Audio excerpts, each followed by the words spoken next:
Assalamu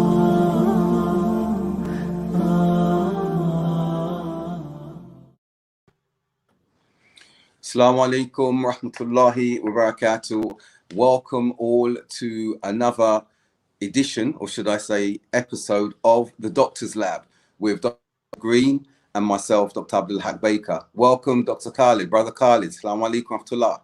Wa alaikum salam wa rahmatullahi wa barakatuh. Hayyak Allah. It's good seeing you again, Doctor. Likewise, alhamdulillah, we're back here.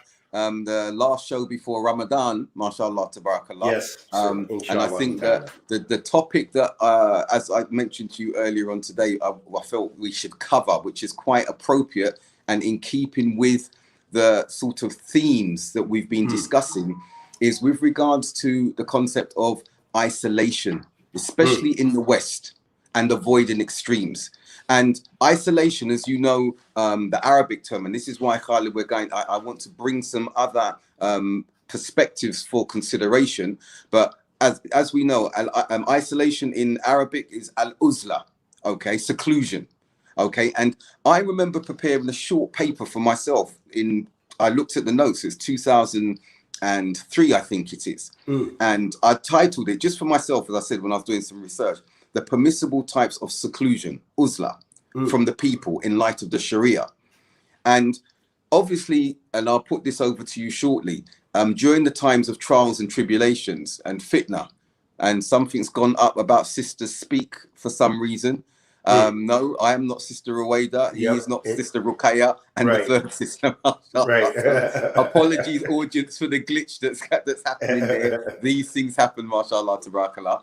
But yes, so obviously we know that this seclusion, this isolation in the times of fitna, there are many athar and narrations concerning that. And I want to touch upon some of them, but then I want us to look at that and how it is considered, should I say, from a Western concept. So, for example, I'm not going to read the narration from Ibn Abi Shayba about what Hudayfa ibn al-Yaman said concerning the fitna.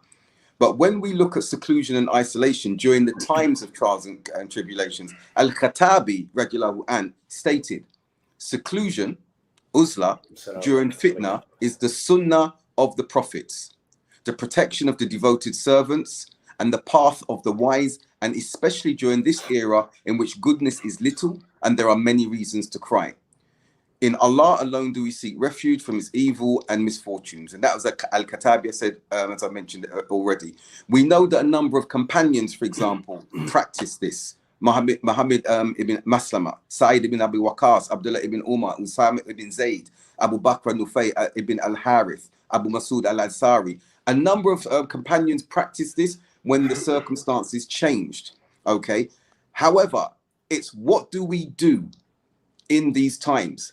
And when we look at some hadith, and again, I'll come over to you very shortly, like the hadith in Bukhari from Abdullah ibn Amr al-As, where he narrates from the Prophet sallallahu alaihi wasallam. He intertwined his fingers and said, how will you be, O Abdullah ibn Amr? So he went like this, and he said, how will you be, O Abdullah ibn Amr, when you are left with the worst dregs of mankind? Their pacts and trusts will be confused and impaired, and they will be like that. And he intertwined his fingers.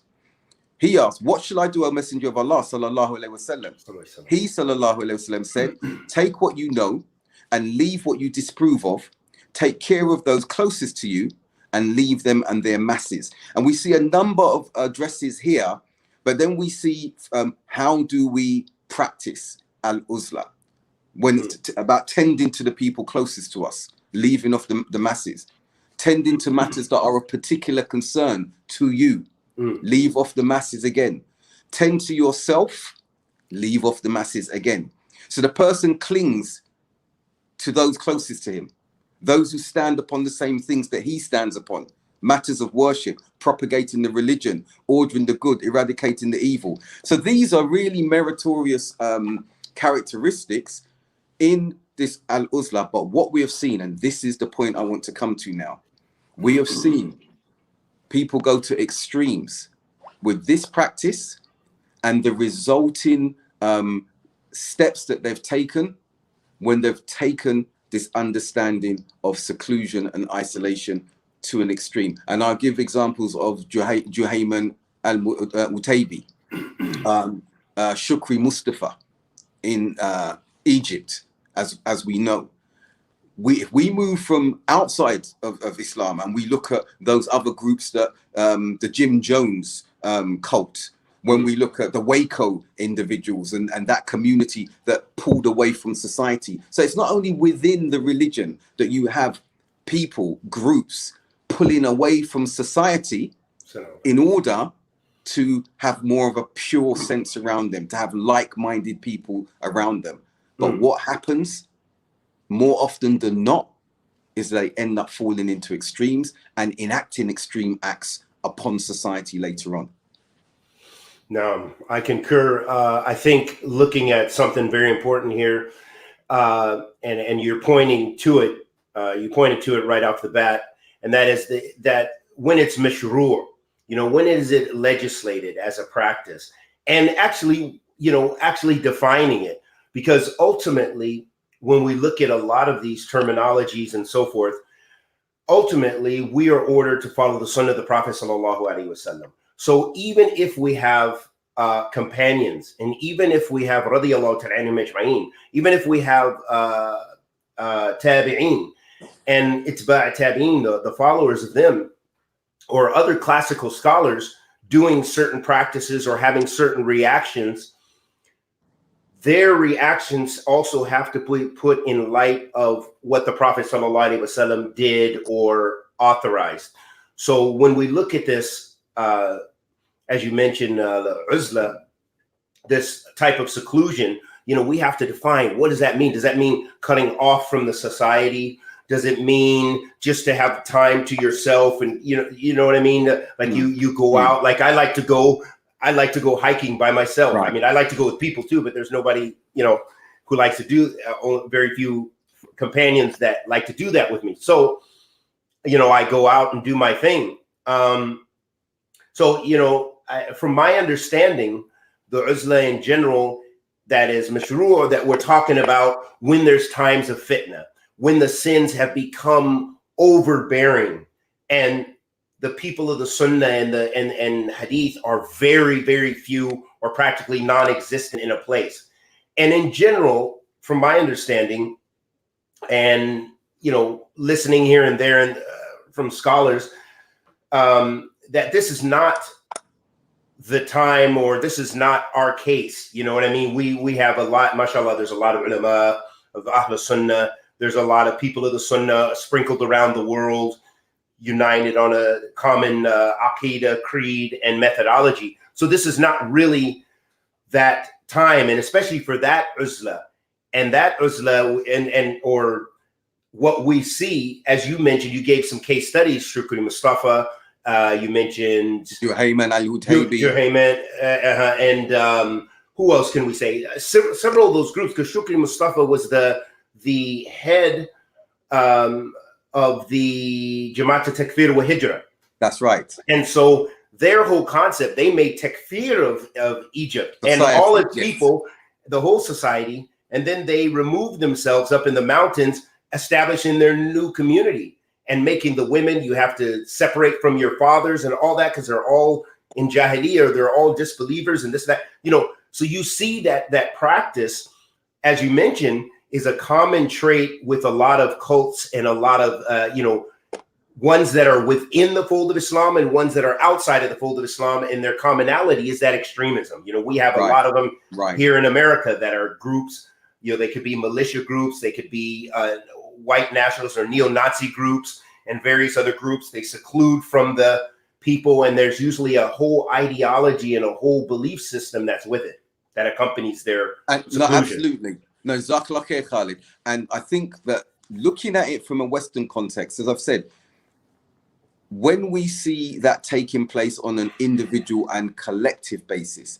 and more in the West, we see it happening on an individual basis, but you'll see that they may have started out, and we're not condemning it. I deliberately read these athar and these narrations here for the simple reason that this is a meritorious act. But as you've said, from hearing from scholars, that this is not the time in actuality where we enact this wholesale or we don't participate in society, or we don't contribute in society. As we've discussed previously, we're living in a time where we've never seen such a large minority of Muslims that can cover particular countries in Europe. If you were to move all of the Muslims in Europe into a particular land, they could take over one or two of the Scandinavian countries. But there's still a minority.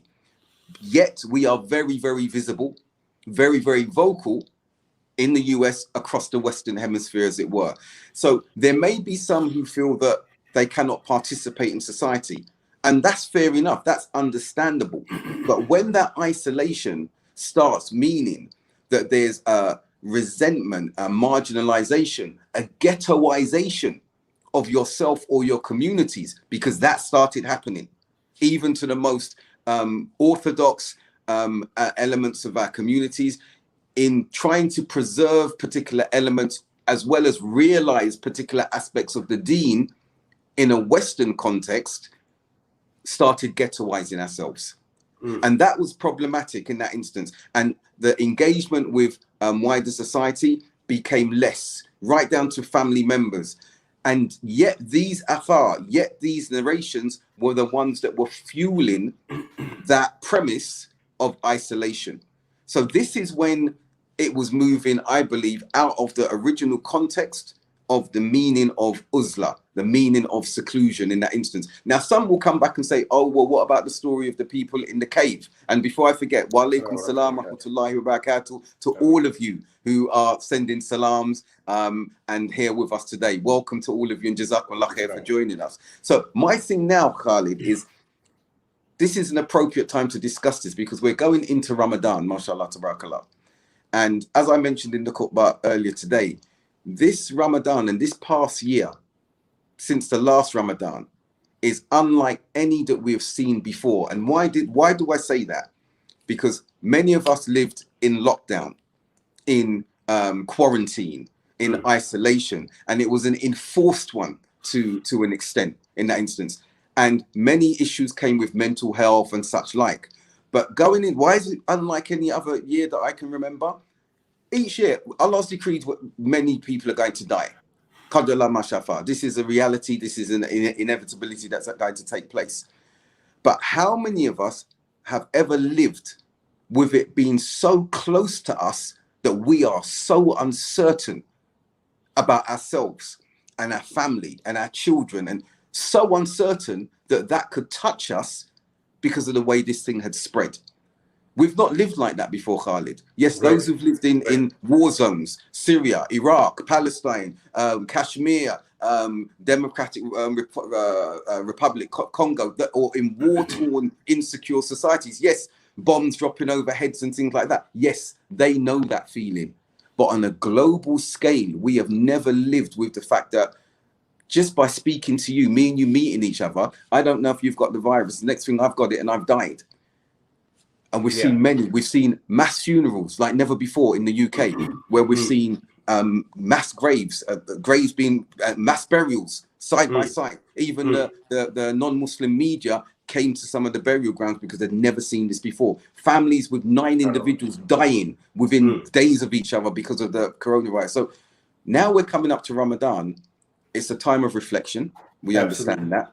No, it's a time of introspection in that particular instance. So I think that this concept of isolation and uzla is appropriate to look at now, because we need to avoid extremes. And unfortunately, some of us who are practicing withdrawal from society, seclusion from society, we don't recognize when we've developed mental health issues. And you may have seen from your community, because I saw from my community, the individuals who were becoming apparently more aesthetic, apparently more religious, the more we saw them, and they were bringing edicts and they were bringing verses of Quran and Hadith, and they were bringing them, and they were all authentic. But the way we saw they were holding on to them and the intensity they were holding on to these things, it made them start looking, not ghuraba, we're not going to bring strangers. It started highlighting that they were developing mental health issues. And I saw individuals start claiming they were the Mahdi. I saw individuals who are now mentally, psychologically ill, and have been institutionalized. I've seen individuals who have come off the deen, okay, who are no longer practicing anymore. And then there are those individuals who went into violent extremism. And they started with this misunderstanding and this overemphasis on al-uzla and seclusion. And many of us kept quiet because we saw they were referencing authentic narrations. And that's not enough to remain silent, because as you said, there is a mizan, there is a balance, there is an understanding that needs to be implemented to maintain that balance. Absolutely. Yeah, it's a scary thing that a lot of times that's accompanied with zeal, that religious zeal.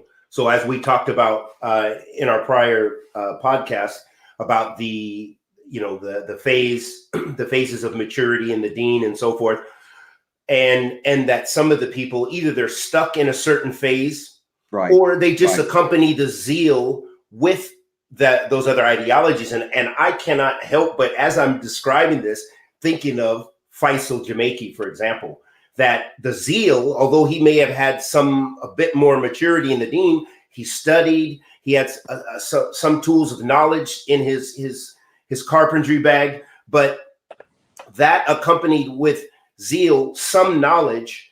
And zeal can also be a quite dangerous thing too, because we saw that how the propagation of those ideologies of, hey, some of the edicts that he was making, you can go into Buckingham Palace and kill the Munafiq, even if it's in front of the people. And, all these kind of strange, making takfir to such a degree that he's almost declaring himself that he was going to make takfir of himself, and this is some firsthand witnesses who told me about some of those statements and some of the things that I listened to and heard. So you can see that zeal, although this may not exactly be on the topic of uzla, but the relationship of that zeal and that extremism, and this is a manifestation. This is that manifestation, and what happens often, because it's hard to be isolated from something and then feel you're a part of something at the same time, Yes. And, there are, and especially when there's ideology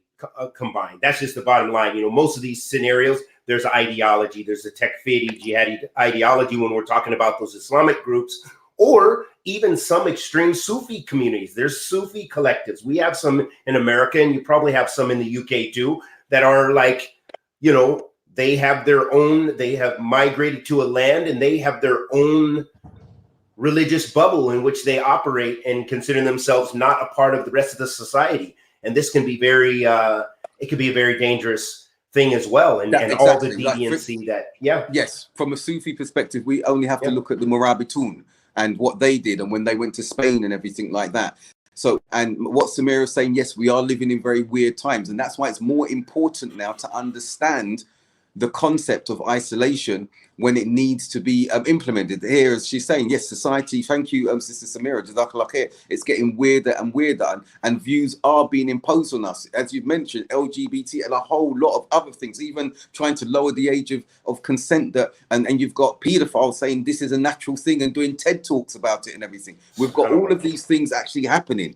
The point now we need to look at is that we don't go into extremes. Like, for example, I think it's the Amish, as you call them. I want to make sure I say the term correctly as you pronounce it. Yeah, you've got the Amish, you've got the Quakers, and you've got the Hasidic Jews, for example. Yes, Brother Liam, Walaikum Salam, a little knowledge is a dangerous thing. Absolutely. You've got these entities that are living in marginalized, self-imposed marginalization, okay? And they're not being bothered or targeted as much, and they've got firm infrastructures.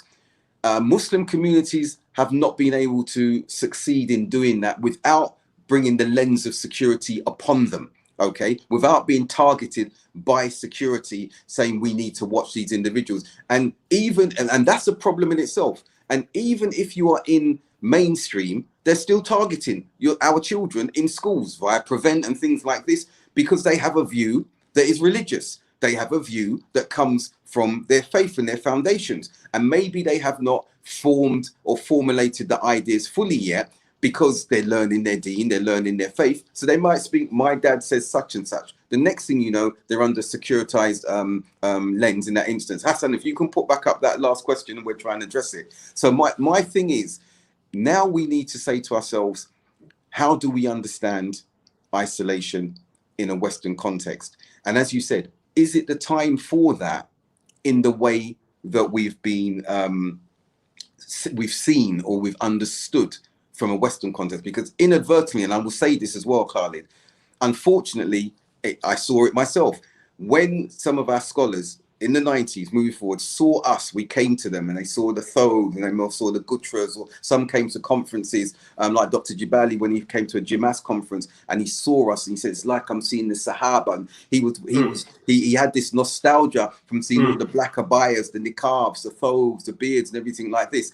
And while that boosted our iman in that instance, we needed to check ourselves to say, well, is this the correct portrayal that we should be having in a society that we actually come from? That doesn't mean I'm advocating hiding our identities, but that doesn't mean now that we start adopting cultures and particular physical attire that is from a different region to where we are coming from. And that doesn't mean we start bringing our own American or UK or European Islam. But what it does mean is context, contextualizing how we seclude ourselves, what that means. Because when we've pulled back from our non-Muslim families, it's caused more harm than good in many instances. In some, we've needed to, because the families were clearly against the religion, were harming individuals, they had to escape them. But in the instances where, by our behavior, showing a normality, just that we've changed the religious paradigm, we could have been given more dawah, and we caused harm in that instance. And we caused it in our wider society as well. We caused it in our employment, in the way we've withdrawn, where individuals have said, well, I'm not working because it's mixed, I'll be in a mixed environment. I'm not working, I'm not going to take money from this particular job because I'll be free mixing. And then what happened as a result in those two last instances that I've highlighted? We've ghettoized ourselves, yet our wives continue to produce children, and because we're not working, have to rely on the state, and the dawah and the impression that's given there to the state is not a good impression on that woman. Muslim women are the most noble, I say, of society. We all say that. So that's not giving a good impression. And that paradigm of, well, we're not mixing with the society, we're isolated from the society, using all of these athar and narrations, is a wrong understanding, a miscontextualization, and a wrong construct. And I'll hand back to you, but I want to read what our brother Abdul Malik al-Jamaica said. How would we advise brothers and sisters to keep in check so they don't slip into the mental health problems and extremism, particularly when many have been under lockdown? Very, very good question, brother Abdul Malik, and many of us have addressed similar things beforehand. My thing to you would be, we have an ideal time, and we're talking about isolation at this moment now, to learn what we have got from the Salaf in how they turn to Allah and take time in these benefit from the time they've got in these instances. When I was saying, when the lockdown first started, we have no excuses for not doing our sunnahs and nawafil. We have no excuses to not read more, to contemplate, to ponder more, to reflect, to do dhikr. And some might say, is that all? Well, when you look at our Salaf and you look at our scholars and you look at the Prophet Muhammad sallallahu alaihi wasallam, you'll see how they cherished the time that they get. And we've got that narration, take benefit of 5 before 5. And one of them is your time before you become preoccupied. And many of us don't do that. We like that fast world. Many of us now are so addicted to our phones that we wake up in the morning and we want to see what's going on. And that what's going on is either news of the world, or it's gossip concerning things that are of no benefit to us. If we said sit down and listen to a lecture, 1 hour lecture from a known student of knowledge, Sheikh Tahir White, for example, or listen to something where there's a lot of keel wa qal and namima and slander, we're quick to gravitate towards that because our heart inclines to that type of thing. So in this time now, to really check our mental health, in the hearts find rest and sakina in pondering over the Quran, subhanallah. Subhanallah, pondering over the Quran. That's my answer to you, brother Abdul Malik, in dealing with that. And I'm not saying this prescriptively. I'm saying really feel that, because we've all been there. I'll give one thing, Khalid. I was here, as you know, when I moved to Dubai. I was here, and I'm not a martyr in this instance, but it's the first time in my adult life this has happened. I was here 12 weeks in my apartment without my wife, without any of my children. 12 weeks. And I thank Allah for how He provided and gave me the opportunity to really reflect, dig deep, look at myself in the mirror and see some things I didn't like, but really call upon Him and look at some of the benefits and try and grab onto those and build upon those.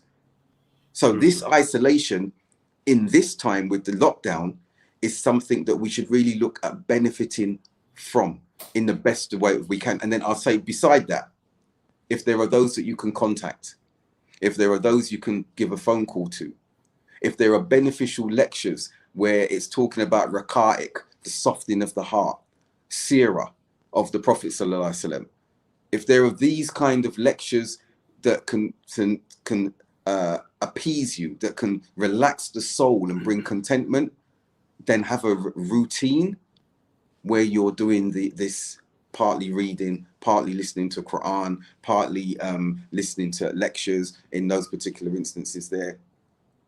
Make sure you have a structure and that it's got a portent, an aspect that is deen, maybe an aspect that is maybe academic, an aspect where you're watching maybe a documentary on nature or something like this, but structure it. Don't dive too much into deen and go into excess, because that's going into an extreme. Do not leave off deen completely. Have a balance and have a routine, inshallah. Khalid, if you want to answer that question before we continue, inshallah. Yeah, I'd say it's very important, just to add to, is to have that human contact, you know, by the phone, by the video call, what have you. And I wouldn't say that you, by reading too much and going into the deen and only that is going to be extreme. No, but rather what I would say is that's going to depend upon you as an individual. For some people, they can't sit for hours. You know, that's hard. So it's a better balance for them. Like I like to be, for me, my life, I like that balance. I like to have some time to study, hopefully, or revise or teach or what have you. And I like to go out. I'm a physical person. I have to smell the air. I don't care if it's raining, snowing, whatever it is outside. I like outside. I like to be out there. So I have to have that time. That's just me personally. Someone else can sit with the books and sit in the mektaba and just get lost in the books and love it, you know, and it's not going to necessarily produce being extreme. So I would just say that that really it's important. You know, this is a difficult time for everyone, this lockdown, and for some more than others. And even obviously it can affect your ibadah. There's excellent advice from the doctor, but at the same time, the reality of if you're struggling with unemployment, you're struggling with this, you're struggling with that, it's hard to just sit and read and make dhikr, even though this is part of that ilaj, it's part of that medicine, but you're stressed about the money, about your family, about this, about that. You're suffering in different ways. So you need to take the means to try to deal with those ailments, you know, and physical contact, whatever it is, you know, whatever the case. But there was the point, but before that, we were talking about, I forgot what the point was related to uzla. We were talking about the point prior to the question. What we were talking about, from what I recall, what I was saying about that is the ghettoization, the unemployment, the not going to work. And before you jump back in onto that, I think that when I say about extreme, I've got in mind the hadith of the Prophet sallallahu alaihi wasallam that do not go to extreme. Okay, so the religion is bigger than us. The religion is far stronger than us, and those who went in excessiveness before were destroyed. And that's what I'm thinking about in that particular instance there. So that's what I was talking about. But yeah, the point I was making is that's what's happened on a societal basis and a community basis with isolation. So much so that the communities and individuals and families have ghettoized themselves, and they will bring these narrations of isolation. Okay. And Yeah. So I think there was a connection I didn't exactly agree with in the beginning. You talked about the identity. Okay, I understand what you're saying. And there was a lot of pressure, or we put this on ourselves to identify and so forth. But the problem is as human beings, we're very difficult to find that balance. Okay, so we either go to that extreme or we throw away. Now you see, even myself, I hardly wear a thobe around anymore. Like I used to. You would never see me without an izar, imama, back in those days prior to September 11th and so forth. So I think the point is, I don't see it as necessarily the identity being the issue, because if we upheld that identity, but we upheld the morality in our communities, they knew that Muslims, where their masjid is, those are safe zones. We had those Muslim doctors and lawyers or whatever, and other professionals and others. We were actually a functioning community. Then they would, really, Islam would have a much higher place in society. People would know. For example, in America, we have a lot of, and I think probably in the UK as well, but in America, we have a lot of Muslim professionals.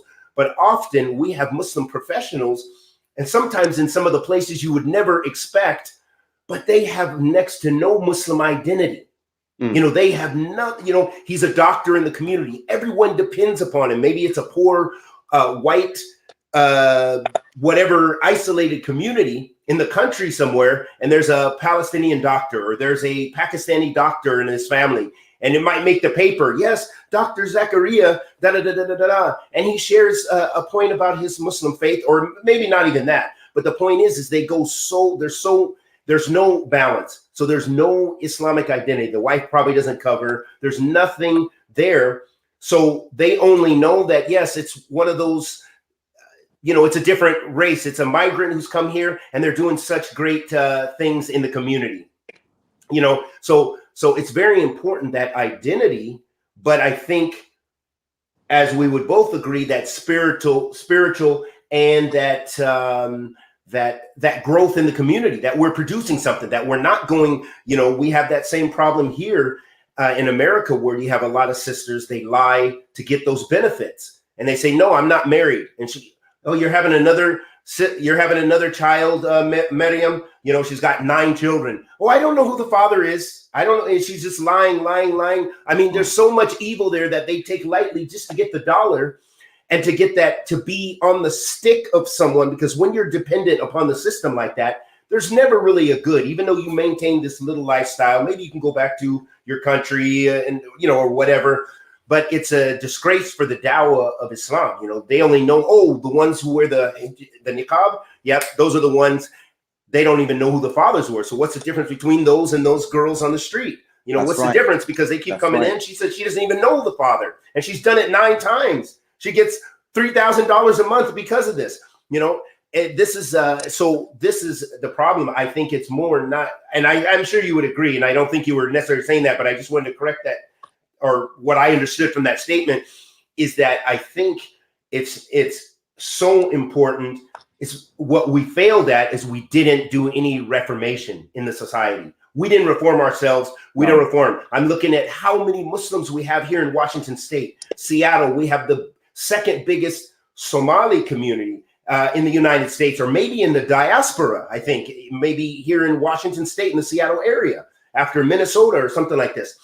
And then we've got a huge professional subcontinent, if you will, Indo-Pakistani community on the east side with wealth and stuff.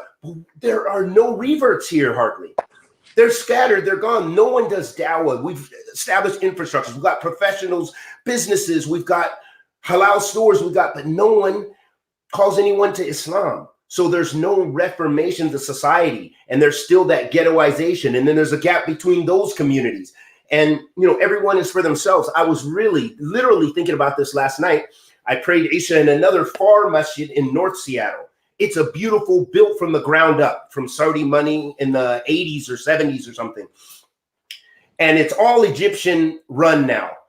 And I was just looking around. I was the only revert in there. And I just really got sad. And I just started thinking about all kinds of things. I was like, man, what has happened? I've been away for so long. And this is not what I envision coming back. And it's just like, you just don't have a place. You just feel like, yeah, I'm a Muslim, they're Muslim, and those are my brothers. Yeah, they're my brothers. But it's just really a depressing thing because we have no effect in the society, practically. We have no, internally, we have those divisions and issues that arise because of that. We have so much work to do. So I think that was something, and it is something we have to, in order to survive as Muslims, as minorities, is to come together, and we've got to stand as men and represent Islam. Yeah. No, and even and as we talked about in our last podcast, we talked about kind of the inner racism within the community and stuff like this.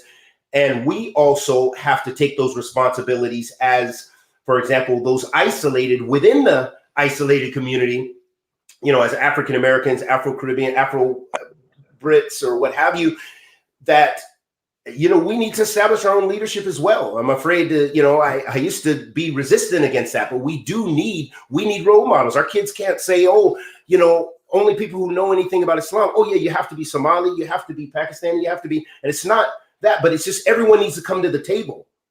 Everyone needs to come to the table. Yes, go ahead. I know I got a little off target, but no. But I'm glad because I know express some feelings. The thing on leadership, I know you were in a different place, and I'm glad that you've moved to this place, because we do need, because what I've seen, and you would have seen it in America, the campaign that when any convert, with the exception of maybe a white convert, token, any convert that graduated or came back were never given or afforded the respect they should have been responding. We spoke about that, about the absence of leadership a few weeks ago. But coming back on the issue of identity, what do I mean by that, Khalid? There's been too much emulation, from us in the West, again, speaking to the convert community, who have emulated other cultures, And in emulating those other cultures and their dress and their garb and everything like that, we have marginalized ourselves from the societies we come from. Now, that doesn't mean we have to wear suit and tie and everything like that. We wear the thobe. The women is obligated to wear the hijab and everything like this. But then the question needs to come, as some of the Arabs have said to us ourselves, why are you dressing like you are from the Middle East? Why? Many have said that. Why are you dressing as though you emanate from the Middle East? And that's another issue to discuss. But then we have to look in ourselves that when we are engaging with society, when we're participating in the wider society, we know that the Anbiya, when they came for their people, with the exception of Prophet Muhammad sallallahu alaihi wasallam, who came for the whole of mankind and the jinn. So they were amongst their people. They didn't alienate themselves from their people. We've gone physically, spiritually, and everything, and the spiritual thing we cannot remove, because Tawheed is Tawheed, the Deen is the Deen.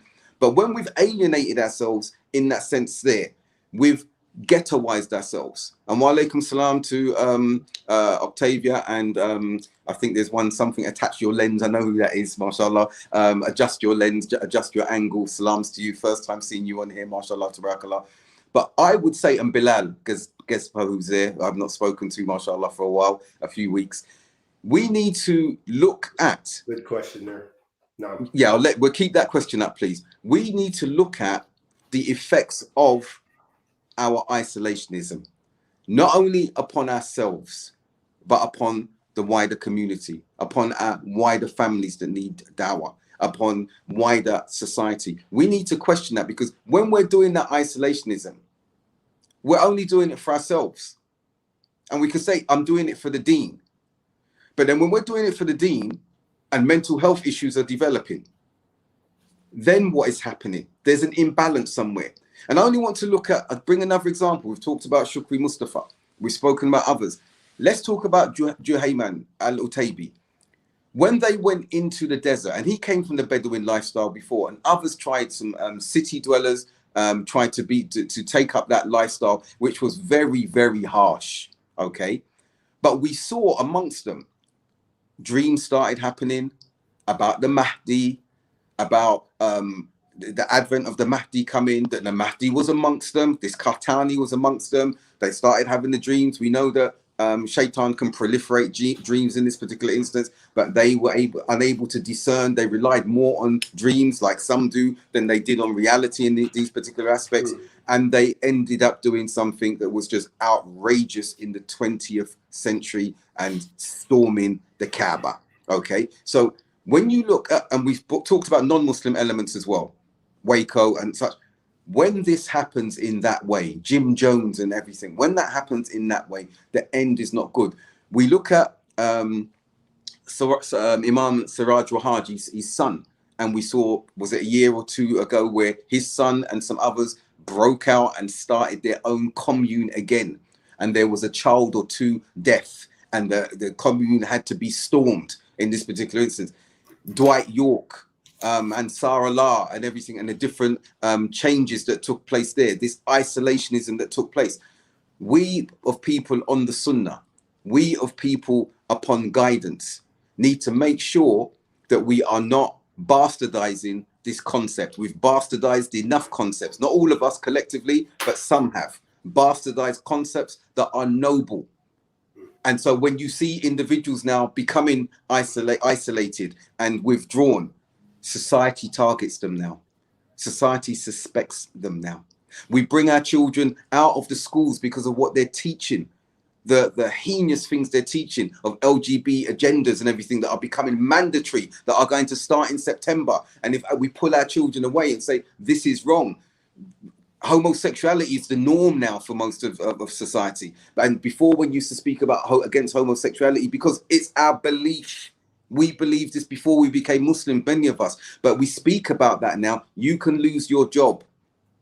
You speak about bringing your children, or you withdraw your children from mainstream education. You're targeted now. Don't get me wrong. I'm not saying we shouldn't do that, because what is happening in the schools, we need to be protecting our children and preserving their faith and preserving their morality in that particular instance. But had we been more active, more widely in society, had we been more united in society, irrespective of delineations, religious delineations, and we'd been like a caucus that was strong, a pressure group that was strong, like we see with the other faiths, the Christians, the Jewish faiths, all of those faiths, we see with these other really small entities, but they've had a pressure group that petitions, that really vocalizes what they're standing for. So much so consistently, so persistently, that government and others have to listen. Had we been doing that, there'd be no issue with us withdrawing our children from schools because of what we're seeing. There'd be no issue with us petitioning about the heinous, blasphemous things against Prophet Muhammad sallallahu alaihi wasallam, and not being labelled with it through the lens, that stereotypical lens of extremism, which is what media and government throws upon us in every instance. Now, that doesn't mean it's absolute that, oh, had we been more active in the public eye, that wouldn't have gone away, but we would have had uniformity and solidarity where we'd have to be taken more seriously, except through the lens of they're going to become violent, they're going to become vocal, there's going to be terrorism, which there isn't, but this is what has been placed upon us. That's the spotlight that is upon us. And I'll end on this point. At this point, the hadith that we see, mashallah, that the one who goes out and bears the harm of the people, interacts with the people, engages with the people, is better than the one who isolates themselves away from the rest of society. And I'll stop there, and if Hassan can put that question up, deal with what I've said first, if you're okay, Khalid, then you can deal with the question that's come up a moment ago. Yeah, so I think every case scenario, we have to look at these issues on probably a case-to-case scenario, within the context of the society. So no doubt that isolation can be dangerous. Doesn't mean it has to be dangerous, because we have communities here in America, especially America. We've had communities. I won't say they were exactly that successful, but we have a long history in Islam. We have Muslim territories that they have purchased, Muslim communities down south, and in even in a part of New York, Little Medina village or something like this, in another place that, they had some generations of Muslims. They had land, they purchased land like in the 70s or 60s, whatever. and they're losing their latter generations because the kids have to go out and they have to work, and they're losing their community. So it's hard to function that way. But the point is, we've had some cases where we didn't have those negative outcomes. So I don't think and you mentioned the case of Siraj Wahaj's son. I think two things there that with that and with other scenarios is problematic is obviously if there's mental health issues and if there's ideology accompanied with that isolation. And this is what happens. And we talked about several scenarios or several real case studies in the outer world and around the world, and cults and so forth that move away and they become extreme and violent and whatever else. But there are also many communities that as non-Muslim examples as well that are not violent, as you mentioned, the Amish and stuff, but they don't have a concept of jihad. That's the point. We do in our deen, it's intrinsic to our deen that there's the concept of jihad. We can't escape that. We can't get away from that. So for non-Muslims, this is something which is a threat from its asl. There's going to always be that tension. You can't bridge that gap. That's just the reality. You're not going to convince them, jihad is okay sometimes. And, as long as we have a leader, they don't care about that. You're khalas. So that is not our goal necessarily. But the point I was trying to make is we can have isolation because of all those ills that are proliferating in the society and so forth. For example, we have a small homesteading community that we are building right now, and I have some land there. My couple brothers, they have land there, and others.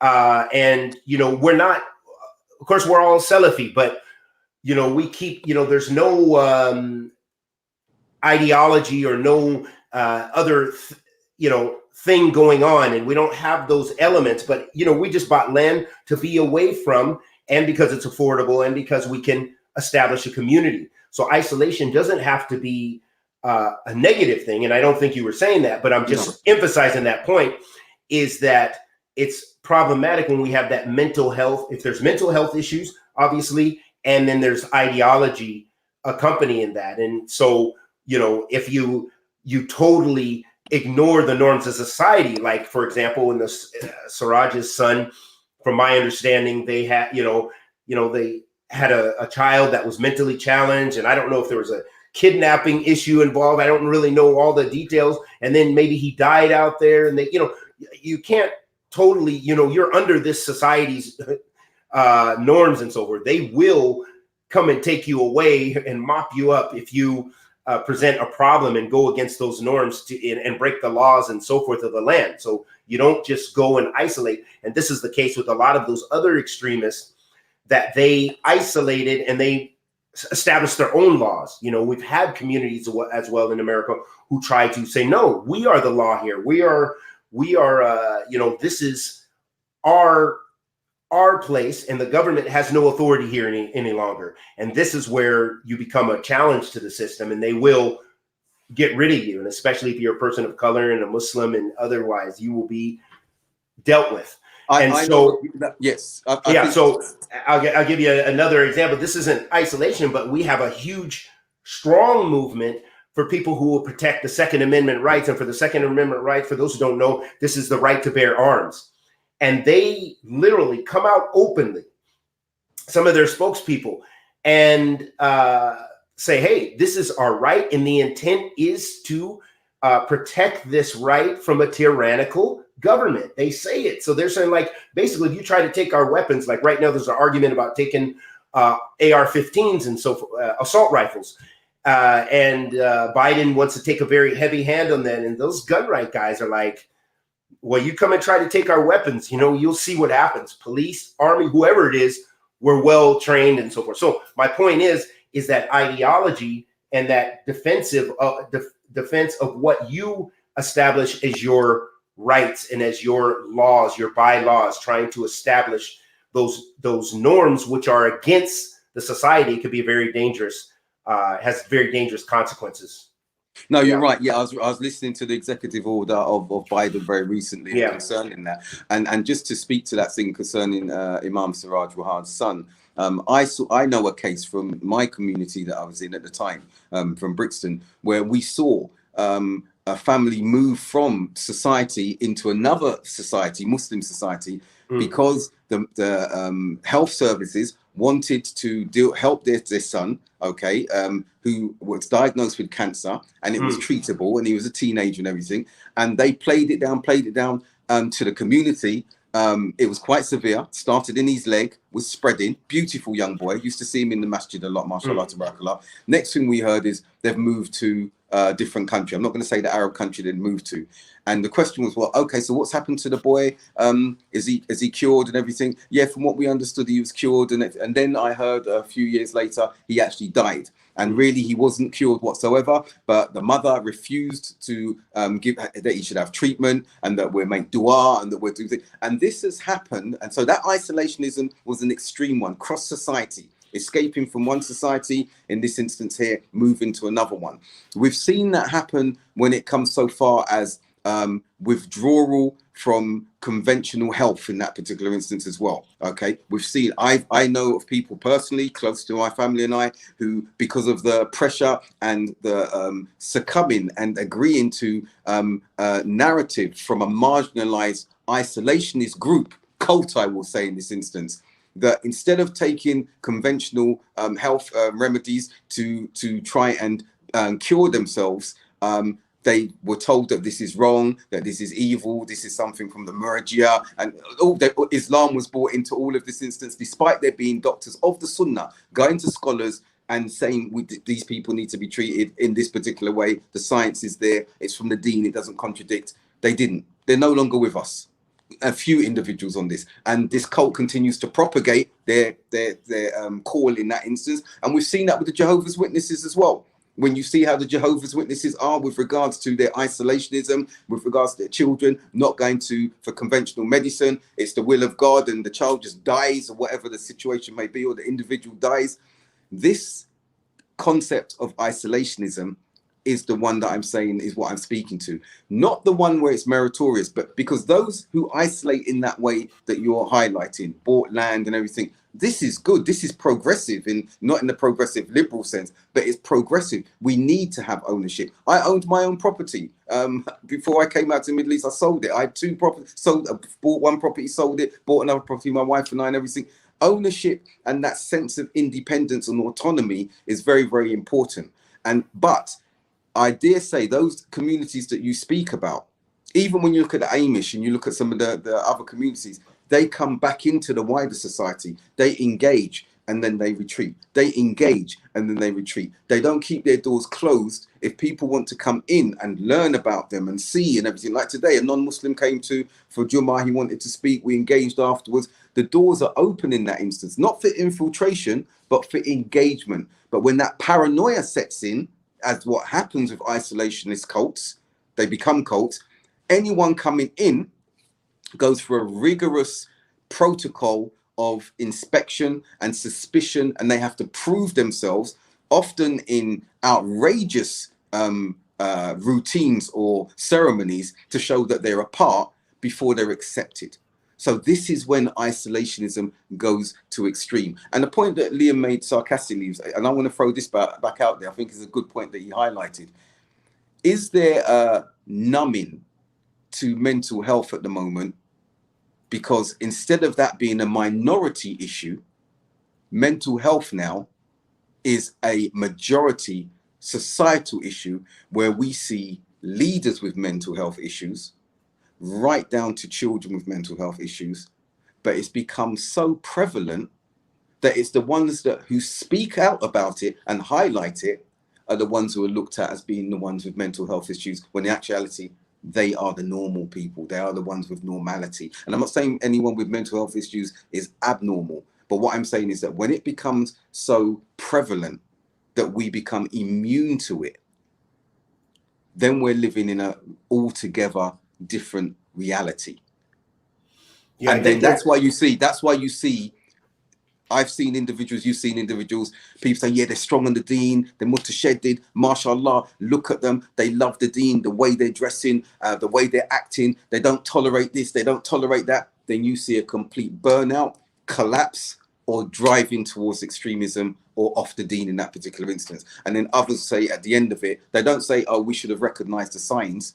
They say, Qadr Allah ma shafa, Allah guides who he wills. We know that. That's an obvious statement. But that's the reality we're facing, where we ignore when individuals are going into a type of isolationism and we leave them. And then I'll say on this, just as we're drawing to a conclusion, our brother mentioned something as well. People have disappeared, they've gone, we missed them, we don't know where they are. And this is something we need to look at this time with mental health. If you've not seen or heard from brothers or sisters who you saw going into that insularity, maybe because of mental health, maybe because of a divorce, maybe because of a family split, maybe because of a death, maybe because of a serious thing that's affected them, maybe because of nothing else. You don't know what the reason is, but you have seen a withdrawal and you haven't heard from them and you have not seen or anything, seen them. You need to reach out. We need to reach out. We need to do one thing extra as well. The hadith of visiting the sick.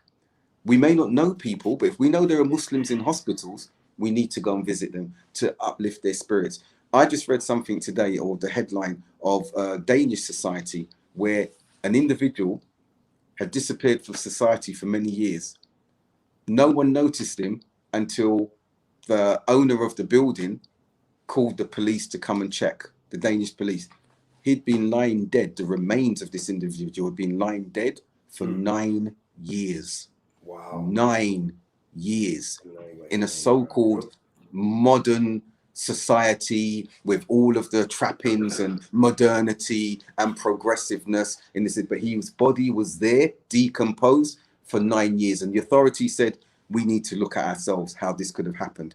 So I say on a more micro level, we need to look at ourselves and we need to check those we've not heard from. If we need to ask somebody else and it goes in a chain, check up on this brother, check up on this sister. If they're willfully saying we want to be isolated, we need to say to them, okay, we understand that you're going through that, but you still need to be connected.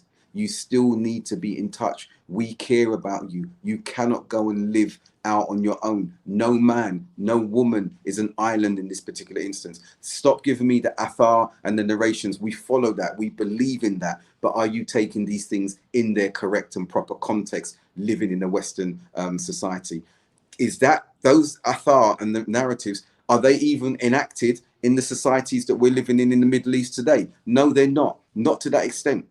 No, they're not at all. We cannot live like that in the absolute sense of the word in this global society now. So if you've not heard from somebody, if someone's disappeared, you haven't spoken to them for a year or whatever, maybe you're not friends with them anymore, but still check. If no one has heard, ask after them, follow up on them. Even if they've chosen, I'm repeating myself now, even if they've chosen to be isolated. Because in this day and age, in this world that we're living in now, in order for us to be connected and hold a balance on this deen, we need to be interacting, even if our circles are small. And why do I bring that? I bring this example here. What does it say here? How do we practice? How is seclusion to be done? From the hadith, tend to the people closest to you and leave from those the matter of the masses. Tend to the matters that are of particular concern to you. Tend to yourself and leave the matter of the masses. So here, this is what the author says, Dr. Abdul Rahman al-Luwahiq al-Mutayri. First, the person clings to those closest to him or her, those who stand upon the same things he stands upon, matters of worship, propagating the religion, ordering the good and eradicating the evil. So even though that person may choose isolationism, there is still connectability with the immediate circles that are around you.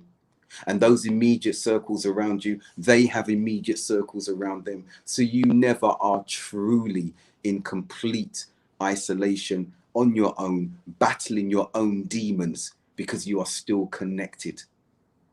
This is important. We just had a symposium, maybe a month or a month and a half ago or something, a Seattle mental health symposium. So we had some professionals and we talked about this issue, and actually some of the things we're talking about from the Islamic perspective, as you mentioned, it's the suhbah, it's that companionship. and it is checking upon one another. And that goes even to a lot of our discussions about some of the reasons some people, they isolate and they radicalize, because the signs may be there. Often they are there. The person's already to themselves. Maybe they refuse to even have that brotherhood. No, I'm okay. No, I don't have time for that. And then you see they're fomenting an ideology, or they're collective. They're gaining ideas, and no one even knows what's going on until some event happens. And we have countless cases, and I know you have know many scenarios as well. But it is a very important. But this is where it goes back to the dysfunctionality of our Muslim communities. We are dysfunctional, yes. And unless it's tribal, and this is what I can say about the region I'm in, meaning that you are Bosnian and you're tied in that Bosnian community, you're Pakistani, and that's a huge community, Indian, huge community, Somali, huge community.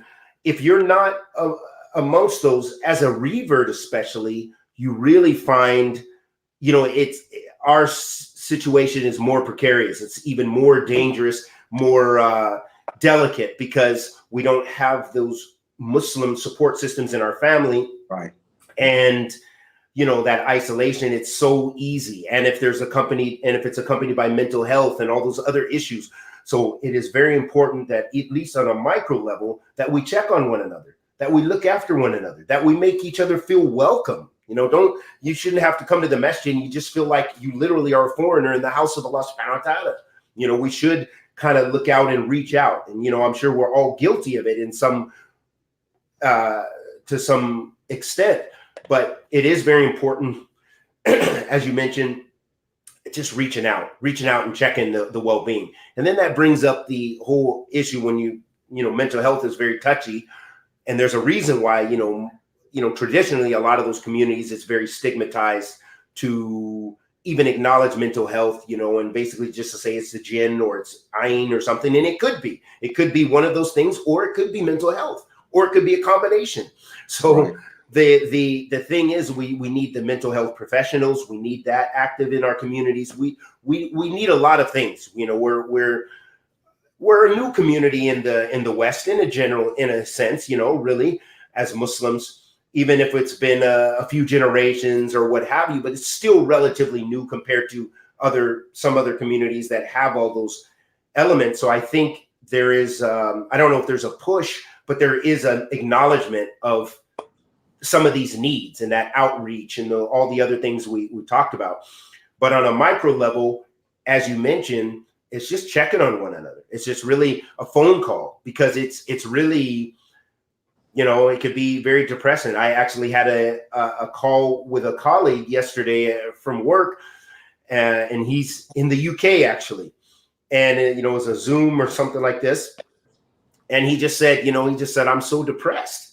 He said, this thing is just really, he said, I'm not an outdoors person. He said, I'm just really depressed. It's this pandemic thing, and they just locked us down more in the UK and this and that and the other. And I'm not the kind of go out on the park by myself. And, he comes from a particular background, which probably has a tight community.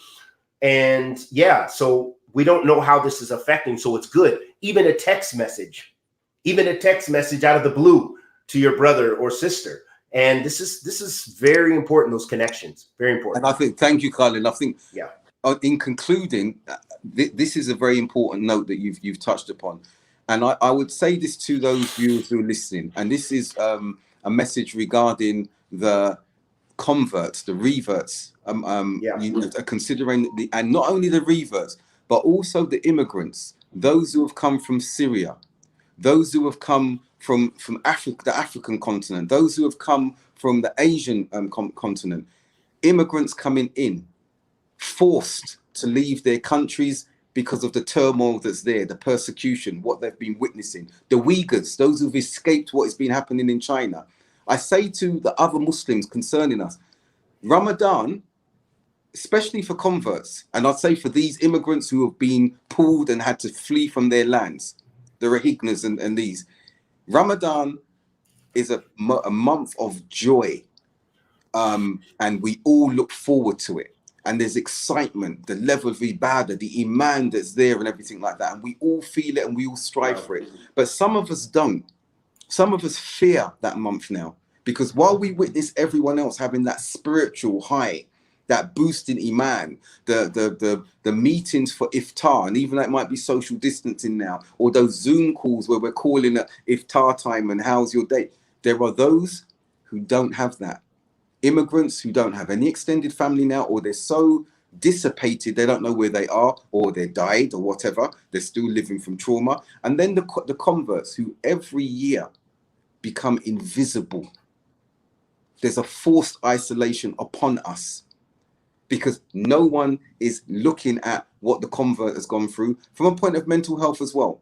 In the instance that they became Muslim, we became Muslim, so we broke from a paradigm, a cultural paradigm that we were used to, that was the wider society. We were tapped in tune with wider society and all of what went on in wider society.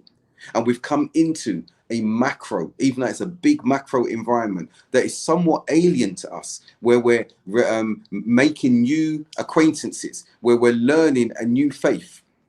So we've already done that, and that has some risks of mental health. That's one. And then to come and find ourselves marginalized, isolated, the token greetings because we're converts, and then no one to hold our hand throughout. And this is particularly acute in Ramadan, and it becomes even more acute on Yawm al-Eid. Yawm al-Eid, yeah. Yawm al-Eid. When I was chairman of a convert community, mashallah, tabarakallah, and we would all gather and we'd do fantastic activities and everything like that, and that helped. But not all the converts came to Brixton to partake in this. And I know individuals who just went to the prayer, went home, sat at home, depressed. Some cried. Some sisters tried to reach out. I'm alone. I'm unmarried. I left my boyfriend in Jahiliyyah. The man, I've left my partner and she's got my children from Jahiliyyah, and they're alone. And that's an imposed isolation, which is something that they did not seek when they embraced the religion. Yeah. So I want to conclude on that. And Khalid, I know you know what I'm speaking about, and I know it resonates with you. So I would say this: as we go into Ramadan, I will ask those Muslims who are traditionally from that background, you need to avoid going to extremes of neglect. You need to avoid extremes of imposing isolation subconsciously, inadvertently, on those who need you, who need to feel a part of what you know. I'm not saying bring them into your homes, but they've embraced the faith that you've had traditionally, generationally. They need to be a part of that. For too long, in this time that's coming, we've seen many Muslims, converts particularly, and now immigrant Muslims, totally depressed. Mental health issues come out of the woodwork in these times. And so we've got to help each other with this imposed isolation, and we need to encourage those who are taking that route of isolation, and we're seeing that they're doing it in a detrimental manner to themselves, their communities, and wider society. I will conclude with that and hand over to you, Khalid. I have nothing else to add, Doctor. I concur. And no doubt we need that. Again, and these are things that are already intrinsic in the deen. That's why the Prophet ﷺ used to make this suhbah. He used to, when they embraced the faith, he would combine the believers together, combine them and make, and so that way they could establish that bond and they could know each other's state. That's very important. That is, we don't usually think like that, but it is so important. And especially when unfortunately, when you don't have those community bonds, then you can really feel that. And a lot of people leave the deen because of that. A lot. We have a lot of, the recidivism, if you will, or the turnover of people, just that door, you came, oh yeah, I was a Muslim. Oh, I was a Muslim. Oh, I used to be a Muslim. Yeah, I used to be a Muslim. But, they didn't find anything in Islam for them. They didn't learn, and they didn't find the community, because community is so important. Yes. We know Tawheed is that's it. But if you find that you're going to look around at some point and say, yeah, I'm learning about Tawheed. But then if you don't see people practicing those other aspects of the religion, which strengthen the Tawheed, that brotherhood and those bonds, well, that's what makes it easy for someone to leave. Like, hey, you know, when I was in Jahiliyyah, my friends really looked out for me. We kicked it. We did everything together. We did this. You know, they were at my house. They know my parents, you know. So it is very important, as a reminder to myself and my brothers and sisters, to have that reach out and make those connections. It's very, very important. And it's strange, Khalid. I'm glad what you said referring to Jahiliyyah as we conclude. Sorry. Remember back in the day when our peeps say, I've got your back. And you know that you would say in America, I'll ride for you. Okay. In the UK, say, I've got your back. And those words of assurance were all that you needed. You don't hear that in the deen. You may hear the platitudes, fi sabilillah and everything like that. But what does that mean? What does that mean? There's a few. The community I come from, they would die for Allah for you. But how often is that witnessed to this day? And I think this is a good note to conclude on. This last show, as I said before Ramadan, we will be gone, people, until after Ramadan. And we hope to return with renewed vigor, boosted in Iman, and hoping that you are not isolated, that you do not self-isolate in a sense that is detrimental, that you are connected to some people who love and care about you, inshallah, and that you have a blessed Ramadan, in which those of you who are still in quite heavy lockdown and everything like this is the time to just really open it up to Allah. Those of us who feel too shy to show our feelings, do that in your salah to Allah. Weep to Allah. Pour it out to Allah. This is the time. If there's any time, it's this blessed month that's going to be coming. So I end with that, Brother Khalid. We'll be in touch throughout Ramadan anyway, inshallah ta'ala. Yes, of course. Inshallah. I just wanted to mention that there will be, I don't know if you're planning on doing any programs during Ramadan, but on Mondays, we will have a program, and Hassan can remind me of the time. And I think it'll be advertised that we'll be doing little Ramadan reminders and things for the heart, so 12 to 1 UK time, I guess. Oh, that's midnight UK time. So I don't know if any who's going to attend. I don't know how active people are, but my time, it'll be in the afternoon here in the States. I think that's around 4 o'clock or 3 p.m. Afternoon. So before Salat al-Asr. So we will do short reminders just to, get our hearts, to some benefits related to Ramadan, related to fasting, related to Iman, related to boosting our soul. Ramadan like the Salaf al-Salih, Ramadan like the pious predecessors, how did the Sahaba radiyallahu ta'ala anhum ajma'in, how they spent their Ramadan and Ahli Iman wa Sunnah. So we're going to really try to, be short, concise, and really do some things to remind our hearts. And may Allah subhanahu wa ta'ala bless us all. Don't worry, us Brits in Ramadan, that you're on that prime time and in that midnight. Okay, don't worry, okay, mashallah. Mashallah, so that's good. And Jazakallah khair for that reminder. As for myself, brothers, sisters, guests who are here, the Baker broadcast will be continuing in Ramadan. It will be actually a year because we launched in Ramadan, the Baker broadcast, mashallah, myself and Wajid, brother Wajid Hussein. And then also something new as well. Khalid is bringing something new. Something new is going to be taking place with myself and brother Jordan. For those of you who know brother Jordan M. And we're going to be doing something unique called the Convert Conundrum. And some of the things that we've discussed tonight about the converts, we're going to be talking as converts about experiences, the good, the bad, the humorous, the ugly, to really resonate with those who are converts themselves. And those who are not converts, you need to tune in to hear some unique experiences that you may never have heard before. Okay, and mashallah from Lala Rook, yes, have a life-changing Ramadan. This Ramadan is different to all others because of what we've been going through globally together, Muslims and non-Muslims. And the program throughout Ramadan for Newcastle Fast. And I will say this, I don't plug stations, I don't plug and big up anyone, but I think all of you have seen the content that has been delivered and the caliber of individuals. And I'm not talking about myself here, mashallah, I'm talking about brothers like Khalid, I'm talking about everyone else. The caliber of brothers that are on and sisters that have contributed to Newcastle Fast FM. And you don't know many of the people in the background, like our brother Hassan, who's always there, and the individuals that are there. This station is doing things and delivering lectures and discussions that you won't find anywhere else. So Ramadan is going to peak like it did last Ramadan. And I invite all of you to listen to all of the shows, which should be Iman boosters, mental stimuli, spiritual stimuli, inshallah. Jazakumullah khaira.